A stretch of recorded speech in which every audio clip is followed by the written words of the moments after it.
Hi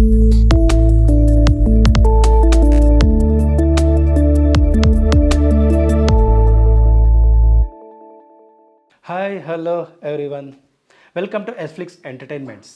celebrity విజన్లో ఇవాళ మనకు వచ్చే గెస్ట్ ఎవరంటే my friend, my acting classmate, ప్రేమలో movie director cum hero Chandu Koduri.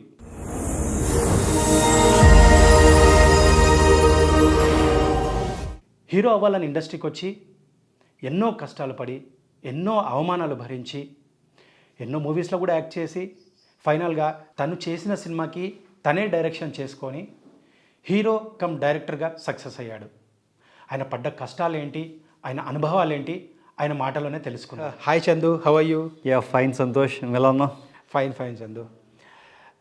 Chandu, నీ కెరియర్కి వస్తే హీరో అవ్వాలని ఇండస్ట్రీకి వచ్చావు. అవును. అదే క్రమంలో ఎన్నో యాక్టింగ్ ఇన్స్టిట్యూట్స్లో ట్రైనింగ్ తీసుకోవడం జరిగింది. ఎన్నో కష్టాలు, ఎన్నో అవమానాలు అన్నీ చూసి ఎలాగైనా సరే హీరో అవ్వాలని ఆ కృషి, ఆ పట్టుదలతోని ఫైనల్గా సక్సెస్ అయ్యావు. ఓకే.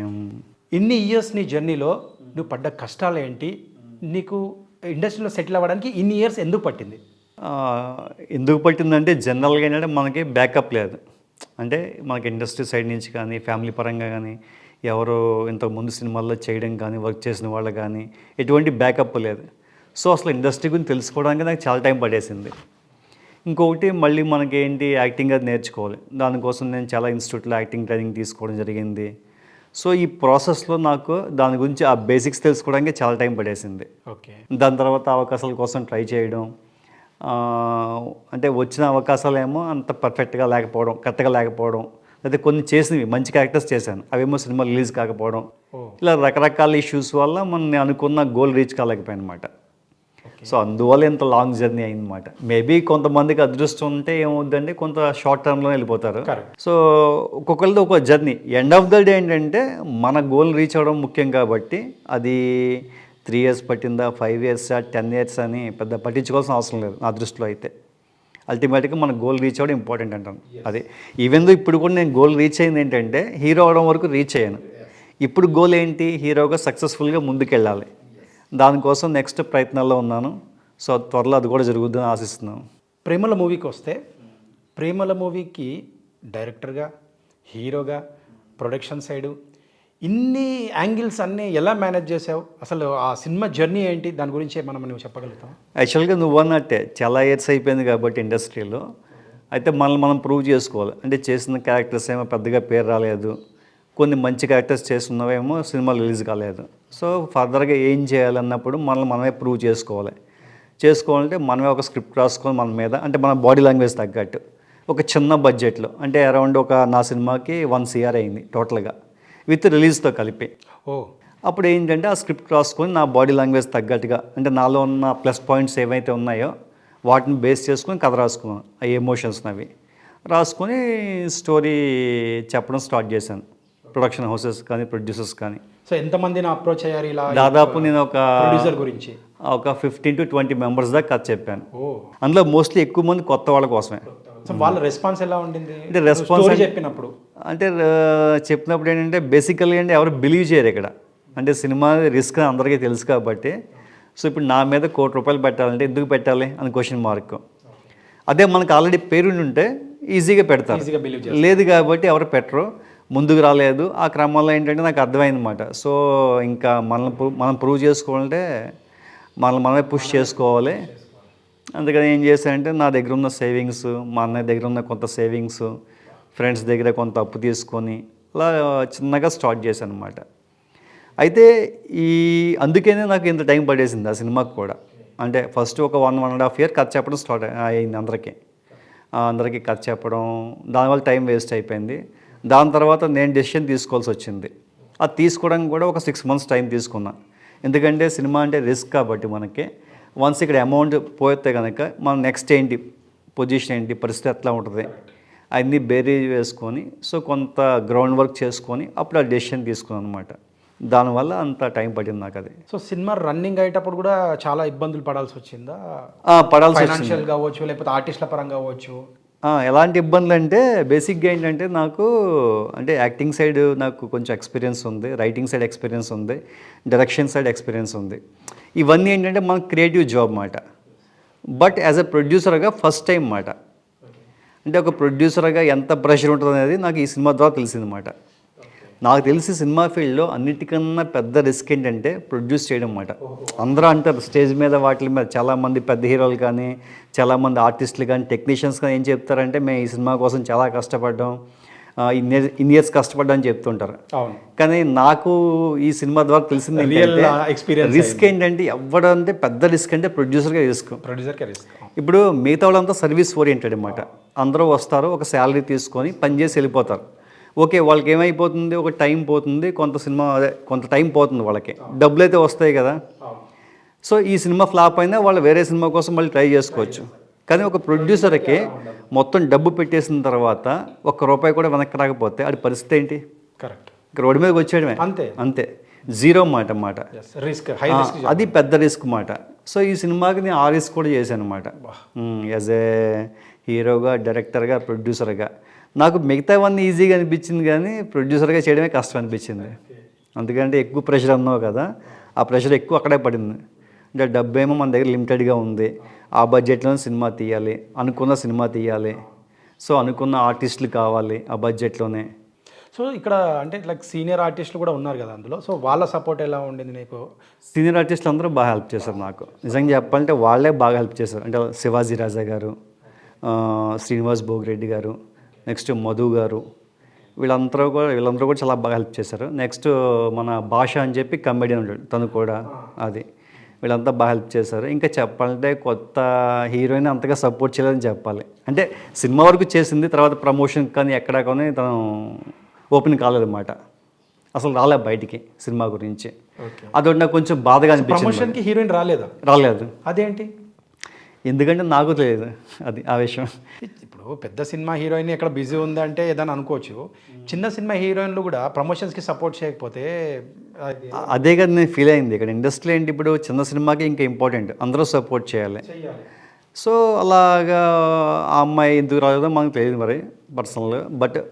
బట్ తను కూడా ఎటువంటి ఇంటర్వ్యూస్ షూటింగ్ వరకు బాగా సపోర్ట్ చేసింది, ఇంకా ప్రమోషన్ అయితే రాలేదు అన్నమాట.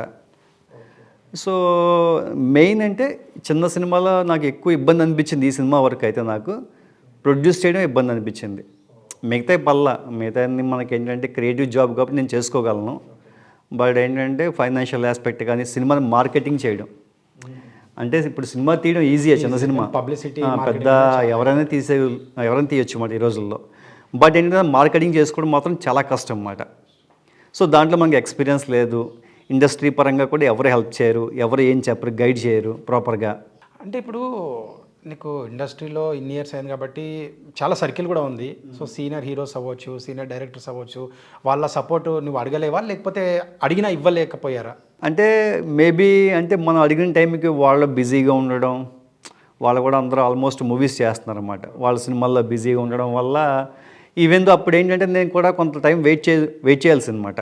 ఒక 6 months, ఒక 8 months వెయిట్ చేసి ఉంటే వాళ్ళకి సినిమాని చూపించి వాళ్ళ ద్వారా ప్రమోట్ చేయించుకునేవాడిని. అప్పుడు నాకేమైందంటే ఫైనాన్షియల్గా బాగా స్ట్రగుల్ ఉండడం వల్ల, ఆ ప్రెషర్ వల్ల ఏంటంటే ఒక 3 monthsలోనే నేను ఫస్ట్ కాపీ వచ్చిన ఒక 3 months తర్వాతే సినిమాని రిలీజ్ చేశాను. దానివల్ల ఇంకా వాళ్ళ కోసం వెయిట్ చేయలేకపోయాను. మేబీ వెయిట్ చేసి ఉంటే అందరి సపోర్ట్ దొరికేదేమో, అది వెయిట్ చేయలేకపోవడం అనేది నా ఫాల్ట్ అది. సో ఈ రోజుల్లో సినిమా తీయడం ఒక అంత అయితే దానికి రిలీజ్ చేయడం ఇంకో పెద్ద వంత యాక్చువల్గా. అవును. సో అలాంటిది నువ్వు సక్సెస్ఫుల్గా రిలీజ్ చేయగలిగావు ఈ సినిమాకి. సో అక్కడ పడ్డ ఇబ్బందులు కానీ, అక్కడ నువ్వు ఫేస్ అయిన ట్రబుల్స్ ఎలాంటివి అనమాట? ఎలాంటి ట్రబుల్స్ ఫేస్ చేశావు? అంటే ఈ సినిమా తీకి ముందు కూడా నేను అనుకునేవాడిని అనమాట. అంటే చాలా ఇంటర్వ్యూస్లో చూశాను అనమాట. అంటే ప్రొడ్యూసర్ సినిమా రిలీజ్ చేయడం చాలా కష్టం అని చెప్పేవారు. అంటే నాకు అర్థమయ్యేది కాదు ఎందుకనేది. బట్ ప్రాక్టికల్గా నేను ఫేస్ చేసింది ఏంటంటే, మన దగ్గర డబ్బులు ఉంటే సినిమా రిలీజ్ అయిపోతుంది, ఎటువంటి ఇబ్బంది లేదు, ఎవరు ఇబ్బంది పెట్టరు కూడా, థియేటర్స్ కూడా మనకి కావాల్సిన థియేటర్స్ అన్నీ కూడా ఇస్తారు, ఎవ్రీథింగ్ ఈజ్ ఓకే అన్నమాట. సో నేను బిఫోర్గా ఏమనుకునేవాడిని అంటే, మనకి థియేటర్స్ ఇవ్వరేమో సినిమా రిలీజ్ చేసుకోవడానికి అనుకునేవాడిని, కానీ అదైతే రాంగ్, అది 100% రాంగ్. ఇప్పుడు నా సినిమా నేను ఒక 20 థియేటర్స్ రిలీజ్ చేశాను అనమాట, ఓన్ రిలీజ్ అన్నమాట. సో మన దగ్గర డబ్బులు ఉంటే 100 చేసుకోవచ్చు, 200 చేసుకోవచ్చు. థియేటర్స్ దొరకవు చిన్న సినిమాలకి అనేది వాస్తవం కాదా? అది వాస్తవం కాదు, వాస్తవం కాదు. అదే చెప్తారు. అంటే ఏదో ఒక పెద్ద సినిమా ఉన్నప్పుడు మన సినిమా రిలీజ్ చేద్దాం అనుకుంటే రాంగ్ అది. ఎందుకంటే ఆ టైంలో థియేటర్స్ దొరకవు కాబట్టి. మామూలుగా మనకి ఏంటంటే ఇప్పుడు జనవరి అయిపోయింది, నెక్స్ట్ ఫిబ్రవరిలో ఖాళీగా ఉంటుంది థియేటర్స్, అప్పుడు రిలీజ్ చేసుకోవచ్చు మనం. ఎన్ని థియేటర్స్ అయినా పడతాయి, కాకపోతే ప్రొడ్యూసరే పెట్టుకోవాలి రిలీజ్కి మొత్తం ఖర్చు అంతా. అది ఇబ్బంది మాట. అంటే డిస్ట్రిబ్యూషన్ సిస్టమ్ లేదు మాట చిన్న సినిమాలకి. అది ఉంటే బాగుంటుంది అనుకుంటున్నాం అన్నమాట. అంటే ఎవరొక డిస్ట్రిబ్యూటర్ వచ్చి మన సినిమాని చూసి ఓకే పర్లేదు బాగానే ఉంది, ఈ సినిమాని మన ఏరియాలో రిలీజ్ చేద్దాం అంటే ఖర్చులు కనీసం ఆ థియేటర్ అదే మనకి క్యూబ్ ఖర్చులు కానీ, పోస్టర్ ఖర్చులు కానీ, లేకపోతే ఆ థియేటర్ రిలీజ్కి అయ్యే ఖర్చులు కానీ అవి పెట్టుకుని చాలు. కానీ చిన్న సినిమాలకి ఇండస్ట్రీ నుంచి సపోర్ట్ చాలా అవసరం కానీ అది నీ మాటల్లో ఎలా చెప్పగలుగుతుంది దానికి? అది అవసరం కానీ ప్రాక్టికల్గా అయితే అది ఎవరు చేయరు. అయితే నేను రిక్వెస్ట్ చేస్తుంది ఏంటంటే ఎవరినైనా సరే ఎవరైనా ఇండస్ట్రీకి చేయాలనుకుంటే చిన్న సినిమాకి, ఇప్పుడు చిన్న సినిమాకి ఒక మార్కెట్ క్రియేట్ చేయమంట అనమాట. మార్కెట్ ఏంటి, ఇప్పుడు థియేటర్ మార్కెట్ మనకు లేదు, జీరో అయిపోయింది కదా చిన్న సినిమాలకి. ఇప్పుడు మనకి ఓటీటీస్ ఉన్నాయన్నమాట. కనీసం ఓటీటీల్లో మా సినిమా ప్రాపర్గా రిలీజ్ అయితే కనుక మేము ఖర్చు పెట్టిన దాంట్లో కనీసం ఒక 50-60% బ్యాక్ రావడానికి అవకాశం ఉంటుంది. సో అలా వచ్చినా కూడా నాలాంటి వాళ్ళు సినిమా పట్ల ప్యాషన్ ఉన్న వాళ్ళు మేము మరిన్ని సినిమాలు చేస్తాం అన్నమాట. సో ఇప్పుడు ఓటీటీకి వెళ్ళడానికి ఏంటి, మాకు చాలా ప్రాబ్లమ్స్ అన్నమాట. డైరెక్ట్ అప్రోచ్ ఉండదు, మా సినిమాని చూడరు. సో ఎలా అప్రోచ్ అవ్వాలి నేను? ఇప్పుడు నేను నా సినిమా తీసాను ప్రేమలో, సో అప్రోచ్ అవుదామంటే ఒక అంటే రెంటల్లో ఉంది. అంటే రెంటల్లో ఉండడం వల్ల మనకు ఎటువంటి ఉపయోగం అయితే ఏం లేదు ఫైనాన్షియల్ ఆస్పెక్ట్లో. అయితే ఏంటి మనకి అమెజాన్ కానీ అప్రూవల్ వస్తే కనుక అది వేరేగా బాగుంటుంది అన్నమాట మనకి. సో కొంత రెవెన్యూ మనకి బ్యాక్ రావడానికి అవకాశం ఉంటుంది. ఇప్పుడు మనకి ఇది గైడ్ చేయడానికి ఒక ప్రాపర్ సిస్టమ్ లేదు, ఇక్కడ ఏమీ లేదు మాట. సినిమా తీస్తాం, ఎవరిని అప్రోచ్ అవ్వాలో తెలియదు. So theatre revenue zero. కనీసం మనం నమ్ముకుంది ఏంటి, ఓటీటీ కదా. ఓటీటీ మనకి ఒక 6-7 ప్లాట్ఫామ్స్ ఉన్నాయన్నమాట.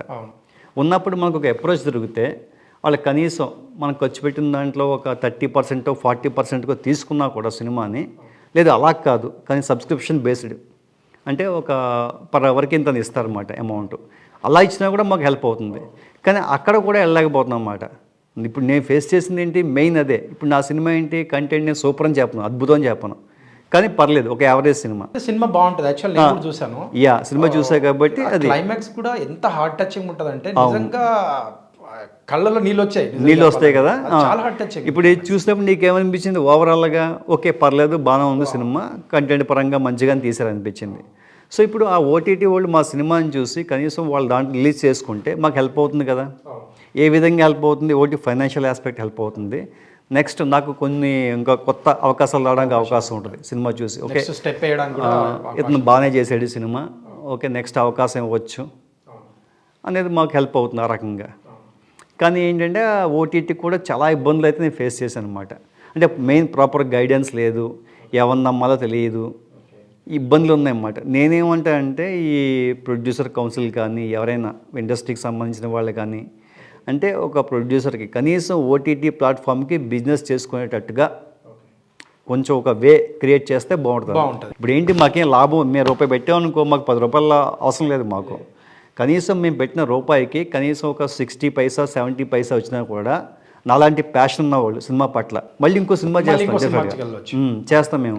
ఇప్పుడు ఇంకోటి చెత్త అనుకో సినిమా వదిలేండి, అసలు పట్టించుకోవద్దు. నేనేమంటున్నానంటే నా సినిమా ఇప్పుడు ఈ సంవత్సరం మనకి 24లో ఒక 300 మూవీస్ రిలీజ్ అయినాయి తెలుగులో. సక్సెస్ రేట్ ఎంత అనుకుంటే ఒక 10% అనుకున్నాం, అంటే ఒక 30 మూవీస్ మాట. ఒక 30 మూవీస్ అంటే బాగున్నాయి, కమర్షియల్గా సక్సెస్ అయినాయి, ఎక్కువ మందికి నచ్చిన సినిమాలు. ఇంకొక 30 సినిమాస్ ఏంటంటే ఇప్పుడు లైక్ నాలాంటి మూవీస్ తీసిన వాళ్ళు ఏంటి, సినిమా కంటెంట్ బాగానే ఉంటుంది, బాగానే తీసుంటారు, బట్ ఏంటంటే ప్రాపర్ గైడెన్స్ లేకపోవడం, సపోర్ట్ లేకపోవడం వల్ల ఎక్కువ మందికి రీచ్ కాలేకపోయాం. అవి ఒక 30 మూవీస్ ఉంటాయి, అంటే ఎంత అయినాయి 60 మూవీస్. మిగతా 240 మూవీస్ కూడా మనకి కొంచెం కంటెంట్ చాలా వీక్గా ఉండడం, కొన్ని స్క్రాప్ మూవీస్ ఉంటాయి, రకరకాలుగా ఉంటాయి, అంటే చూడబుద్ధి కాదు అన్నమాట ఆ మూవీస్. సో ఇప్పుడు ఈ 30 మూవీస్లో నా సినిమా ఉంటుందని ఖచ్చితంగా చెప్తాను అనమాట. చెప్పినప్పుడు ఇప్పుడు మన సినిమాని చూసి ఓకే బాగానే తీశారు కొంచెం సపోర్ట్ చేద్దాం ముందుకు వస్తాయి ఓటీటీ ప్లాట్ఫామ్స్, నాకు చాలా హెల్ప్ అవుతుంది అప్పుడు. అంతే కదా, ఇప్పుడు నేను ఇంకో సినిమా చేయగలుగుతాను వెంటనే. అది అసలు ఏమీ చూడకుండా మనము దాన్ని పక్కన పెట్టడం అనేది చాలా అది తప్పు. చాలా దారుణంగా అనిపించింది బట్ నాకు మెయిన్ అది. నాకు ఏ ఇబ్బంది లేదు, రిలీజ్ కూడా నాకు ఎటువంటి ఇబ్బంది లేదు, థియేటర్స్ దొరక్కపోవడం అటువంటి ఇబ్బంది కూడా లేదు, నాకు ఏది ఫేస్ చేయలే. నేను ఓటీటీ బాగుంది కాబట్టి ఆ ఓటీటీకి అప్రోచ్ అవుతే మనం రికవరీ అవుతామనే ఉద్దేశంతో ఒక నమ్మకం ఉండేది మాట సినిమా చేసినప్పుడు. సో అది కూడా పోతే ఇంకెలాగే చిన్న సినిమాలు చేయడం ఎలాగే ఇంకా. ఇప్పుడు ప్రైమ్లో ఇంకా అది టెలికాస్ట్ అవుతుంది. ఈ ప్రైమ్లో ఏంటంటే రెంటల్లో స్ట్రీమ్ అవుతుంది. ఎవరైనా చూడాలనుకుంటే ప్రైమ్ రెంటల్లో అయితే స్ట్రీమ్ అవుతుంది, దాన్ని చూడండి, డెఫినెట్గా మీకు నచ్చుతుంది. అది మాత్రం నేను ఖచ్చితంగా చెప్పగలను అన్నమాట. అంటే ఇది భారీ ఎక్స్పెక్టేషన్స్ పెట్టేసుకొని అలా చూడకుండా ఎవరో కొత్త వాళ్ళు తీశారు కంటెంట్ బేస్డ్ చూస్తే కనుక సినిమా అయ్యేపాటికి మీరు కనెక్ట్ అవుతారు అన్నమాట, ఆడియన్స్ తప్పకుండా దానికి. సో నేను అది చెప్పాను అన్నమాట. ఇంకో ఇబ్బంది చెప్తాను నేను. అంటే ఇప్పుడు మామూలుగా ప్రతి సినిమాకి ఈ మధ్యకాలంలో రివ్యూస్ చేస్తున్నారన్నమాట. అంటే చిన్న చిన్న యూట్యూబ్ ఛానల్స్ కావచ్చు, లేకపోతే బాగా అంటే చిన్న కాదు, రకరకాల యూట్యూబ్ ఛానల్స్ అందరూ చేస్తున్నారు, రివ్యూస్ చేస్తున్నారు కదా. నేను వాళ్ళకు కూడా చాలామందికి మెసేజ్ పెట్టాను అనమాట, నా సినిమా చూసి రివ్యూ చేయమని. ఇప్పుడు వాళ్ళు ఏంటి ఇంట్లో కూర్చొని చేయడమే కదా రివ్యూ. ఇప్పుడు నిజంగా వాళ్ళు చూశారు సినిమా పర్లేదు బాగానే ఉంది అంటే ఒక రివ్యూ చేస్తే ఏమవుతుంది దానివల్ల నాకు హెల్ప్ అవుతుంది. అంటే ఒక ఫిల్మ్ మేకర్ సర్వైవ్ అవుతాడు మళ్ళీ ఇండస్ట్రీలో. కనీసం దాంట్లో కూడా వాళ్ళకు కూడా కనీసం ఒక 50 మంది పంపిస్తే ఒక 3-4 మెంబర్స్ నాకు రిప్లై ఇచ్చారు. అంటే వాళ్ళకు కూడా ఏంటి చిన్న సినిమా కానీ చిన్న చూపు మాట, అసలు పట్టించుకోరు. అరే మీరు ప్రతి సినిమాకి రివ్యూ చేస్తున్నారు కదా, నా సినిమా రివ్యూ చేయడానికి ఏముంది, అది కూడా ఓటీటీలో ఉంది, 99 రూపీస్ టికెట్, చూడండి నచ్చకపోతే తిట్టండి, పోనీ తప్పేం లేదు. ఓకే పర్లేదు బాగానే అనిపించింది అంటే ఒక రివ్యూ చేస్తే ఏమవుద్ది, ఆ రివ్యూ వల్ల నాకు కొంచెం మైలేజ్ పెరుగుద్ది అన్నమాట. అది కూడా నేను చాలామంది రిక్వెస్ట్ చేశాను, చాలామందికి ఇన్స్టాలో మెసేజ్లు పెట్టాను, మెయిల్స్లో పెట్టాను. కానీ అటు సైడ్ నుంచి కూడా ఏం సపోర్ట్ రాలా. అది దారుణం అన్నమాట ఇలాగా. అంతే కదా, ఇప్పుడు వాళ్ళు సపోర్ట్ చేస్తేనే కదా, ఇప్పుడు వాళ్ళు రివ్యూస్ చేస్తే ఏమవుద్ది 10 మందికి తెలుస్తుంది ఆ సినిమా గురించి. అలాగా వాళ్ళు సపోర్ట్ చేయట్లా. ఇప్పటికీ మేబీ ఈ ఇంటర్వ్యూతో నేను రిక్వెస్ట్ చేస్తున్నాను, ఎవరైతే టాప్ ఉన్నారో ఎవరో మనకి రివ్యూస్ చెప్పేవాళ్ళల్లో యూట్యూబ్లో, ఇప్పుడు పూల చక్కువ కావచ్చు, సినిమా పిచ్చ కావచ్చు, లేకపోతే బార్బెల్ పిచ్ మీటింగ్స్ అని చెప్పి ఒకటి ఉంది అది కావచ్చు, లేకపోతే మూవీ మ్యాటర్స్ అని, వీళ్ళందరూ నేను రిక్వెస్ట్ చేస్తున్నాను అనమాట. సో జెన్యూన్గా చూసి మీరు చూడండి, సినిమా చూడండి, ప్రైమ్లో రెంటల్లో ఉంది, మీకు నచ్చితేనే చేయండి. ఒకవేళ నచ్చలేదనుకోండి అలా అప్పుడు కూడా మీరు చేయండి, తిట్టండి సినిమాని, వరస్ట్గా ఉంది చండాలంగా ఉందని చెప్పి. ఏ ఫీడ్బ్యాక్ ఇచ్చినా చూసి రివ్యూ అది మీరు ఫీడ్బ్యాక్ ఇస్తేనే కదా మాకు తెలుస్తుంది. మీరు అన్ని సినిమాలు చూస్తున్నారు, తమిళం మలయాళం కన్నడం అన్ని మూవీస్ చూస్తూ ఉంటారు, వాళ్ళు అన్ని మూవీస్కి రివ్యూస్ చేస్తూ ఉంటారు. నేను వీళ్ళందరికీ మెసేజ్లు పెట్టాను. సో మన తెలుగు వాళ్ళు చేసిన దాన్ని సినిమాని మన తెలుగు వాళ్ళు ఎంకరేజ్ చేయకపోతే ఎలాగా, అట్లీస్ట్ అది కూడా ఓటీటీలో ఉండగా. అంటే చాలా ఇన్స్టిట్యూట్స్లో యాక్టింగ్ ఫ్యాకల్టీగా కూడా చేయాల్సి వచ్చింది, అండ్ చాలామంది నటులను కూడా ఇండస్ట్రీకి అందించావు నాకు తెలిసి. సో ఇప్పుడు కొత్తగా వచ్చే ఆర్టిస్టులకి నీవు ఇచ్చే సజెషన్స్ ఏంటి? ఇక్కడ సజెషన్స్ అని ఎగ్జాక్ట్గా మనం చెప్పం, కానీ ఎందుకంటే ఇప్పుడు ఒకప్పుడు మనం వచ్చినప్పుడు ఎట్లా ఉందంటే ఇండస్ట్రీ, అప్పుడు ఈ సోషల్ మీడియా కానీ ఇవే ఉండేవి కావు. ఏంటి స్టార్టింగ్లో 2008-9 ఆ టైంలో ఫొటోస్ పట్టుకొని తిరగడం అలా వెళ్ళేవాళ్ళం కాబట్టి అప్పుడు వేరేగా ఉండేది. ఒక పాయింట్ యాడ్ చేస్తున్నాను, మనకి ఇన్ని ఇయర్స్ పట్టింది ఎందుకు అంటే this is one of the reasons. మీరు చెప్పారు ఒకప్పుడు ఏంటంటే మనం ఫోటోలు పట్టుకొని ఆఫీస్ల చుట్టూ అటు ఇటు తిరిగేది, కానీ ఇప్పుడున్న జనరేషన్కి ఏంటంటే సోషల్ మీడియా వల్ల ఇండస్ట్రీ దగ్గరైంది. యూట్యూబ్ వల్ల అవ్వచ్చు, ఒక ఇన్స్టా యాక్సెస్ ఈజీ అయిపోయింది, ఇప్పుడు ఈజీ అయిపోయింది. కానీ ఒకప్పుడు పరిస్థితులు లేవు కాబట్టి అది కూడా కారణం కావచ్చు. ఈ ప్రాసెస్లో చాలా ఇయర్స్ పట్టేసింది. అవునవును. ఎవరైనా కూడా ఇప్పుడు యాక్సెస్ బాగుంది కాబట్టి, బట్ బేసిక్స్ అయితే నేర్చుకోమంటారు అనమాట. అంటే యాక్టర్గా మనం ఒక ఇన్స్టిట్యూట్లో కానీ ఎక్కడైనా ట్రైనింగ్ కావడం మంచిది. డెఫినెట్గా ట్రైనింగ్ తీసుకుంటే ఏంటంటే బేసిక్స్ తెలుస్తాయి కాబట్టి తర్వాత మీ ఇష్టం అన్నమాట, సిన్సియర్గా చేయండి. అయితే ఒక్కటేంటంటే యాక్టరింగ్తో పాటు మనకు ఒక బ్యాకప్ ఉండాలి, ఫైనాన్షియల్ బ్యాకప్. అది మాత్రం చాలా ఇంపార్టెంట్ అనమాట. అది మాత్రం నాకు లేట్గా తెలిసింది ఆ విషయం.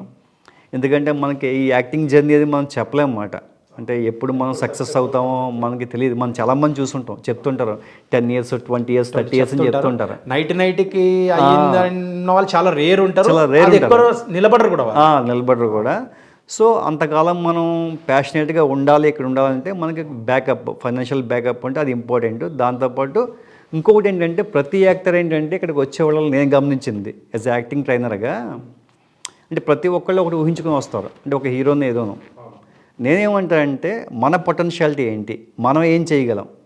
సో ఒక హీరోని చూసి ఇన్స్పైర్ అయ్యి ఇండస్ట్రీకి వచ్చాం, తప్పేం లేదు. బట్ మన పొటెన్షియాలిటీ ఏంటి, అంటే మన హీరోకి సెట్ అవుతామా లేదా లేకపోతే మనం ఏ ఎమోషన్ బాగా చేయగలం. సో దాని మీద ఫోకస్ పెట్టుకుంటే తొందరగా సక్సెస్ వస్తుంది అంటే నేను నమ్ముతాను అనమాట. ఇప్పుడు మనకి రాదు అది, ఇప్పుడు సపోజ్ చిరంజీవినో లేకపోతే ఎన్టీఆర్ ఏమన్నా చూసి వచ్చామన్నమాట. ఇప్పుడు మనం వాళ్ళలా డ్యాన్స్ చేయలేం కదా, వాళ్ళలా యాక్టింగ్ చేయలేం కదా, అంతే కదా.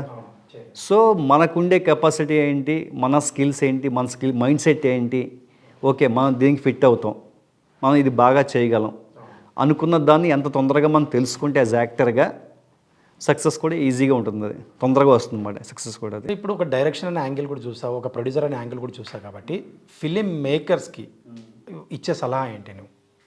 ఫిలిం మేకర్స్ ఏంటంటే పెద్ద ఫిల్మ్స్ చేసే వాళ్ళకైతే ఎటువంటి ఇబ్బంది లేదు నాకు తెలిసినంత వరకు. అంటే కథ ఓకే అయితే వాళ్ళకి ఆటోమేటిక్గా production house support, hero support, technician support అన్నీ ఉంటాయి. ఎక్స్పెషల్లీ ఎవరికంటే ఎక్కువ ఇబ్బందులు నాలా చేసేవాళ్ళకి, అంటే చిన్న బడ్జెట్లో ఒక ₹1 కోటి చేసేవాళ్ళకి, ఇటువంటి బడ్జెట్లో సినిమాలు చేసేవాళ్ళకి ఎక్కువ ఇబ్బంది ఉంటాయి అన్నమాట. ఎందుకంటే మనకి ఎక్కడా కూడా సపోర్ట్ దొరకదు, అంటే ఎక్కడంటే ఏ ఫేజ్లో కూడా మనకు సపోర్ట్ దొరకదు. సో అప్పుడేంటి ప్రతి పని మనమే చేసుకోవాలి కాబట్టి ఎక్కువ ప్రెషర్ ఉంటుంది మనకి. ఏం సలహా ఇస్తా అంటే ఏదైనా సరే చిన్న సినిమాలు చేసేవాళ్ళు ముందు బౌండ్ స్క్రిప్ట్ అయితే రెడీ చేసుకోవాలి 100% అన్నమాట. నేను అది బిలీవ్ చేస్తాను అనమాట. అంటే పెద్ద సినిమాలకి ఎట్లా ఉంటుందంటే వాళ్ళు స్క్రిప్ట్ మార్చుకుంటూ ఉంటారు టైం టు టైం, వాళ్ళు ఇబ్బంది లేదు. కానీ మనకేంటి బౌండ్ స్క్రిప్ట్ లాక్ అయిపోయి ఉంటేనే మన షూటింగ్కి వెళ్ళడం మంచిది అన్నమాట. ఓకే, అంటే టైం వేస్ట్ అవ్వకుండా నేను చిన్న సినిమాలు తీసేవాళ్ళు చెప్పేది ఏంటంటే ఫస్ట్ బౌండ్ స్క్రిప్ట్ లాక్ అవ్వడం, నెక్స్ట్ యాక్టర్స్ అందరం చూసుకోవడం, సెలెక్ట్ చేసుకోవడం, వాళ్ళందరికీ రిహార్సల్స్ అవి చేయించడం, వర్క్షాప్స్ అవి, అంటే వాళ్ళు కూడా ప్రిపేర్డ్గా ఉండాలన్నమాట. ఇలా కెమెరా ఆన్ చేస్తే యాక్ట్ చేసేయాలి అంతే, అట్లా ఉండాలి. అది నెక్స్ట్ లొకేషన్స్ అన్నీ రెడీగా ఉండడం, నెక్స్ట్ మెయిన్ టెక్నీషియన్స్ క్రూ మాట, అంటే DOP, editor, music composer, assistant directors, ఈ టీం ఉంటుంది కదా, ఈ టీం చాలా ఇంపార్టెంట్ చిన్న సినిమాలు చేసేవాళ్ళకి నాలాగా. ఆ టీం మంచి స్ట్రాంగ్గా ఉండడం, సో ఆన్ టైంలో మనం షెడ్యూల్ ఫినిష్ చేసుకోవడం, ఆన్ టైంలో ఫస్ట్ కాపీ రెడీ చేసుకోవడం, ఇవన్నీ ప్రాపర్గా ప్లాన్ చేసుకోవాలి. ఇంకోటి ఏంటంటే మనం ప్రీ ప్రొడక్షన్కి ఎంత టైం అని తీసుకున్నా పర్లేదు, ఎందుకంటే రూపాయి ఖర్చు లేదు, మన ఆఫీస్ రూమ్లో కూర్చొని మనం రాసుకుంటాం. షూటింగ్ మాత్రం కంప్లీట్ అయిపోయి ఉంటుంది ఒక 2-3 మంత్స్లో టైం పీరియడ్లో. షూటింగ్ ఎంత తొందరగా కంప్లీట్ అవుతే మనకి అంత బెనిఫిట్స్ ఉంటాయి అన్నమాట. సో మళ్ళీ పోస్ట్ ప్రొడక్షన్కి ఎంత టైం అని తీసుకోవచ్చు మీరు, ఇబ్బంది లేదన్నమాట. సో ఇవన్నీ చేసుకొని ఫస్ట్ కాపీ మాత్రం రెడీ చేసుకుంటే అక్కడి నుంచి అసలైంది ఏంటంటే మార్కెటింగ్ చేసుకోవడం. దానికోసం మాత్రం వెయిట్ చేయాల్సిందే. అది 3 మంత్సా 6 మంత్సా 1 ఇయర్ అయినా వెయిట్ చేసి మనకి ప్రాపర్ ఒక సపోర్ట్ దొరికిన తర్వాతే ఆ సినిమా రిలీజ్ చేయడం బెస్ట్ మాట. ఓకే, సో ఫుల్ ఫ్లెజ్ పబ్లిసిటీ అయిన తర్వాత రిలీజ్ చేయడం బెస్ట్. రిలీజ్ అని కాదు, అంటే మార్కెటింగ్ అంటే ముందే మన సినిమాని ఓటీటీ వాళ్ళకి కానీ ప్రొడక్షన్ హౌసెస్ వాళ్ళకి కానీ అందరికీ చూపించి వాళ్ళ కోసం ఒక 3 మంత్స్ 6 మంత్స్ అనేది వెయిట్ చేసి దాన్ని మార్కెటింగ్ చేయాలన్నమాట. షోస్ వేసి ప్రివ్యూ షోస్ కానీ మార్కెటింగ్ చేసుకొని అప్పుడు రిలీజ్ చేస్తే మనకి సక్సెస్ ఉంటుంది అన్నమాట.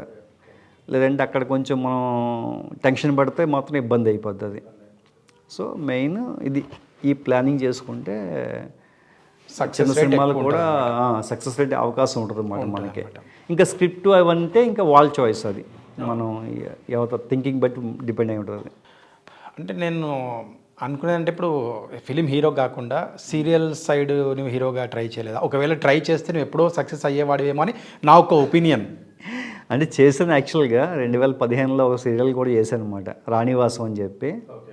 అది పెద్దగా అది క్లిక్ అవ్వాలన్నమాట సీరియల్. తర్వాత ఎందుకో నాకు అక్కడ నేను సెట్ కాలేకపోయాను అనమాట టీవీ ఇండస్ట్రీకి. అంటే ఆ వర్కింగ్ అవర్స్ కానీ లేకపోతే ఆ స్టైల్ ఆఫ్ యాక్టింగ్ అంటాం కదా, అది కొంచెం నాకు ఎందుకో ఆర్టిఫిషియల్గా అనిపించేది అన్నమాట. అది కొంచెం హెవీగా ఉంటుంది. అంటే నేను యాక్టింగ్ ఇన్స్టిట్యూట్లో వాటిలో ట్రైనింగ్ అయ్యి వచ్చాను కదా, ఏంటంటే ఒక క్యారెక్టర్స్తో దాన్ని మనం స్టడీ చేసి బాగా చదువుకొని అర్థం చేసుకొని యాక్టింగ్ చేసేవాళ్ళు అన్నమాట. ఈ టీవీ ఇండస్ట్రీ నుంచి చాలా ఫాస్ట్గా ఉంటుంది వాళ్ళది. అంటే టైం, అంటే వాళ్ళ ఎపిసోడ్స్ కావాలి కాబట్టి 1 డేలో 1.5 ఎపిసోడ్ తీయాల్సి ఉంటుంది కాబట్టి వాళ్ళకి స్పీడ్గా చేస్తారు అన్నమాట. సో నేను సెట్ కాలేకపోయాను అంతే ఆ ఇండస్ట్రీకి, అంతే. తర్వాత ఎలాగో మన గోల్ సినిమా కాబట్టి మూవీసే కాబట్టి హీరో అవ్వడం కాబట్టి ఇంకా ఇటే ఫోకస్ చేశాను ఇంకా. సో ఇప్పుడు ప్రజెంట్ ఇంకా ఎక్కడన్నా ఇన్స్టిట్యూట్లో యాక్టింగ్ నేర్పించడం కానీ అది జరుగుతుందా, లేకపోతే ఫుల్ ఫైడ్స్గా స్టాప్ అక్కడ? ఇంకా లేదు సంతోష్. ఇప్పుడు ఏంటంటే ఆల్రెడీ ఒక మూవీ చేశాను కాబట్టి అంటే చూసిన వాళ్ళ దగ్గర నుంచి నాకు మంచి రెస్పాన్స్ వచ్చిందన్నమాట. అంటే అందరూ బాగానే చేస్తావు, ఫస్ట్ టైం ఎఫర్ట్ కాబట్టి బాగుందని చెప్పారు. ఇప్పుడు నెక్స్ట్ ఇంకొక స్టోరీ రెడీ చేసుకున్నాను అనమాట, ఒక 2 crores బడ్జెట్లో. దానికోసం డైరెక్షన్ కా లేకపోతే హీరోగానా? అంటే డైరెక్షన్ కమ్ హీరో ఇంకా. సో మళ్ళీ సేమ్ డైరెక్షన్ హీరోగా అది చేద్దామని. ఎందుకంటే ఇంక ఎలాగో ఆల్రెడీ చేస్తున్నాను కాబట్టి ఎక్స్పీరియన్స్ ఉంది కాబట్టి ఈసారి అయితే ప్రొడక్షన్ చేయట్లేదు, ఓన్లీ ప్రొడ్యూసర్ కోసం చూస్తున్నాను అనమాట. ఈసారి హర్రర్ కామెడీ తీసుకున్నాను. అయితే సబ్జెక్ట్ అయితే రెడీ అయింది, కథ అయితే చెప్తున్నాను, నేరేషన్ ఇస్తున్నాను, ఆల్రెడీ ప్రొడ్యూసర్స్కి అప్రోచ్ అవుతున్నాను. అది ఓకే అయితే కనుక ఇంకా సెట్స్ మీదకి వెళ్ళడం అంతే. అది ఇంకా దాంతో అయితే సక్సెస్ అవుతుందని నమ్ము బిలీవ్ చేస్తున్నాను అనమాట. అంటే అది కొంచెం కమర్షియల్గా వెళ్తున్నాను అనమాట ఎక్కువ. సో సెలబ్రిటీ విజన్లో ఒక క్వశ్చన్ ఏంటంటే, నీ ఫ్యూచర్ విజన్ ఏంటి? లైక్ డైరెక్షన్ సైడే వెళ్దామన్నా, లేకపోతే హీరోగానే సెటిల్ అవుదామన్నా? అంటే మెయిన్ అయితే యాక్టర్ అవ్వాలని వచ్చాను. సో హీరో అనేది అల్టిమేట్, నాకు అది అల్టిమేట్ గోల్ అనుకోవచ్చు, లేకపోతే నాకు బాగా హ్యాపీనెస్ ఇచ్చేది అనమాట అది. ఈ డైరెక్షన్ అనేది అనుకోకుండా అయ్యిందన్నమాట, అంటే మనం ప్రూవ్ చేసుకోవడానికి. సో హీరోగా అంటే అనుకోని సిచ్యువేషన్లో చేయాల్సి వచ్చింది. అంటే మనం ప్రూవ్ చేసుకోవడానికి ఏదో ఒకటి చేయాలి కదా. అంటే హీరోగా అంటే మనకి ఏదో స్టార్ హీరో అయిపోవాలని ఇలా ఏం లేదు. నాకు హీరో అంటే ఎగ్జాంపుల్ ఎవరంటే రీసెంట్ టైమ్స్లో బాగా ఇన్స్పిరేషన్ అంటే విజయ్ సేతుపతి గారు. అంటే ఆయన హీరోగా చేసినా కూడా సపోర్టింగ్ రోల్స్ అన్నీ చేస్తుంటారు, డిఫరెంట్ క్యారెక్టర్స్ అన్నీ చేస్తాడు కదా. సో ఆయనలాగా అంతే, లైక్ అంతే. అంటే దాన్ని ఇప్పుడు ఆయన నువ్వు హీరో అంటావా లేకపోతే ఒక యాక్టర్ అంటావా? ఆయన్ని ఒక నటుడు అంతే. అన్న తర్వాత ఏ పాత్ర అయినా చెయ్యాలి అది అలాగా. ఆయన కొన్ని మూవీస్ హీరోగా చేస్తాడు, విలన్గా చేస్తాడు, సపోర్టింగ్ రోల్స్ చేస్తాడు ఆయన, అలా అన్నమాట. సో ఆయన అయితే నాకు బాగా ఇన్స్పిరేషన్ రీసెంట్ టైమ్స్లో. సో అట్లా ఉండాలనుకున్నాను. ఒకవేళ ఇంకా యాజ్ యాక్టర్గా కన్నా డైరెక్టర్గా ఎక్కువ అవకాశాలు వస్తే ఇది చేస్తాను. అంటే అల్టిమేట్గా సినిమా అంటే నాకు ఇష్టం కాబట్టి ఇక్కడే ఉంటాను. ఆ జర్నీ ఎలా ఉన్నా పర్లేదు, తీసుకుంటాను అనమాట. అది నీ ఫ్యామిలీ గురించి చెప్పమంటే? అంటే ఫ్యామిలీ గురించి అంటే ఇంకేముంది, వైఫ్, ఒక బాబు. ఎన్ని ఇయర్స్ ఇప్పుడు? బాబు 4 years. సో వైఫ్ అయితే ప్రస్తుతానికి జాబ్ అయితే ఏం చేయటేస్తాను, తను ఇంట్లోనే ఉంటుంది. అంటే బాబుని చూసుకోవాల్సి వస్తుంది కాబట్టి. సో తను చాలా సపోర్టివ్ అన్నమాట, నాకు బాగానే సపోర్ట్ ఉండాల్సింది ఇండస్ట్రీ కంపల్సరీ. అది కూడా చాలా ఇంపార్టెంట్, చాలా important. Family support important, financial support కూడా కొంచెం ఇంపార్టెంట్, ఎక్కువ ఇంపార్టెంట్ చెప్పాలంటే. అదే చందు, నా ఛానల్ నుంచి నీకు చెప్పేది ఏంటంటే, నువ్వు హీరో అవ్వని, డైరెక్టర్ అవ్వని, ఇదే ఏ క్యారెక్టర్ ఆర్టిస్ట్ అవ్వాలి కూడా, ఫ్యూచర్లో ఏది చేసినా కూడా సక్సెస్ అవ్వాలని చెప్పేసి మనస్ఫూర్తిగా కోరుకుంటూ నేను క్లోజ్ చేస్తున్నాను. Thank you Santosh, thank you very much. Thank you Chandu, thank you for your valuable time. So hi everyone, Sflix entertainments, ఇది సంతోష్ నా ఫ్రెండ్ అన్నమాట. తనకి కూడా సినిమా పట్ల కానీ యాక్టింగ్ పట్ల కానీ చాలా ప్యాషన్ ఉంది. సో పక్కన చేస్తూనే ఈ యూట్యూబ్ ఛానల్ స్టార్ట్ చేశాడు. సో ఈ ఛానల్ కూడా మంచిగా సక్సెస్ అవ్వాలని మనస్ఫూర్తిగా కోరుకుంటున్నాను. All the best Santosh. Thank you very much sir.